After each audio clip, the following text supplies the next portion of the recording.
In 1998, basketball fans were shocked because a little school out of Salt Lake City, Utah, coached by a fat guy in a sweater, almost won the national championship.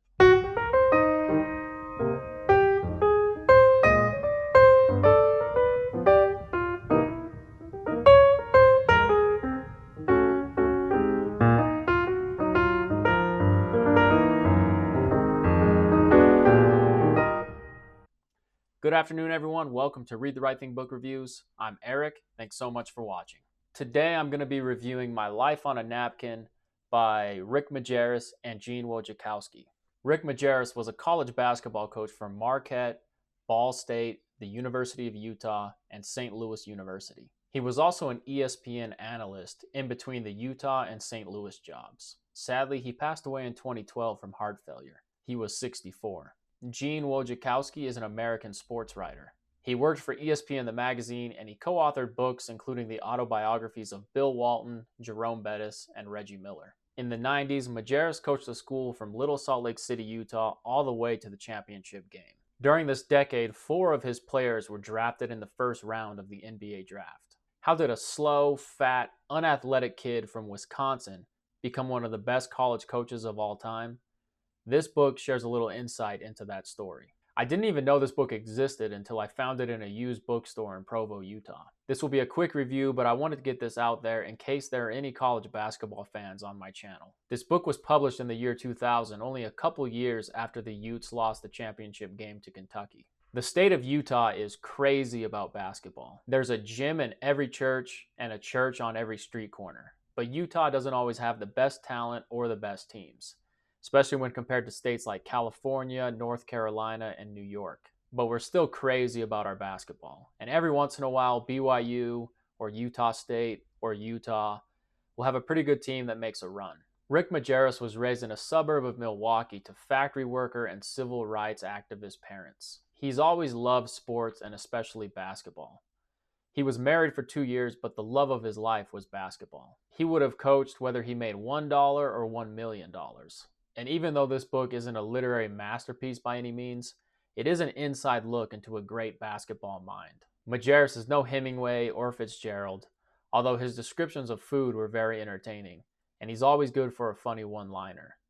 But his passion for the game of basketball really spills off the page, even if he can't quite articulate that passion in a literary sense. You don't read a book like this expecting a great literary work, but you hope after the read you understand a little more about what made this coach so successful. Basketball fans will really enjoy this book. He writes about his somewhat unorthodox and demanding coaching philosophy. He is honest about what it was like recruiting at Utah, and even gives a chapter on travel. He didn't coach at the most popular schools, Marquette, Ball State, U of U, and St. Louis University, but he found success wherever he went.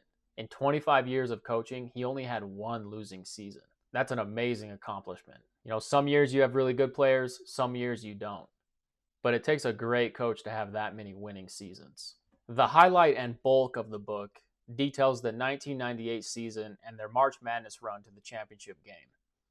He tells you exactly what he was doing leading up to the games, how he game planned, what he even ate, what challenges the team faced, and how he celebrated the wins. Interspersed throughout Majerus' story are quotes from family members, players, managers, coaches, and other employees of the university. These quotes add context to the story as well as who Majerus was. He was tough but caring, and he was also serious but hilarious. There's a reason his past players speak so highly of him. He writes honestly about his flaws and also his strengths, as well as his players' flaws and strengths. He said something hilarious about Andre Miller. He said that his point guard used to be chubby and have boobs. If Majerus were still alive today, and if he wasn't coaching, he would make a great analyst or podcast host. No doubt he would still be doing something with the game of basketball.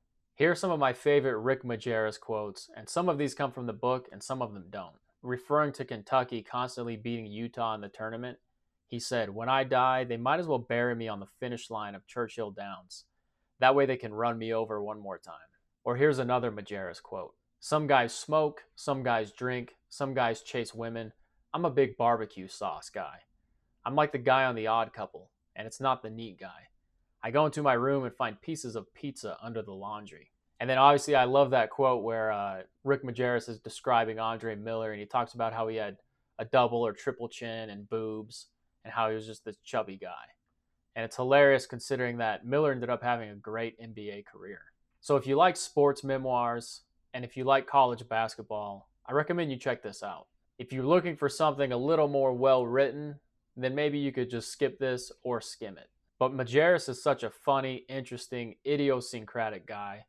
I mean, he lived out of a hotel while he was coaching Utah.